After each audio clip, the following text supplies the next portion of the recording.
ساده ترین رکوردهای گینز.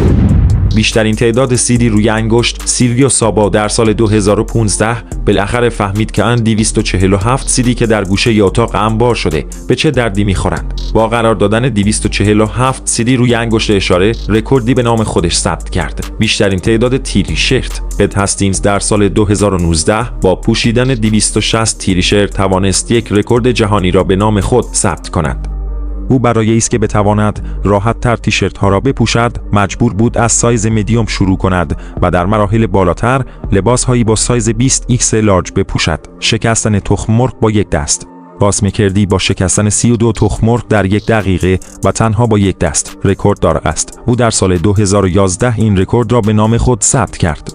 برای شکستن این رکورد باید مراقب باشید که تخم مرغ ها را پخش و پلا نکنید و آنها را در ظرف مخصوص بریزید و از همه مهمتر هیچ پوستی هم در ظرف نریزد.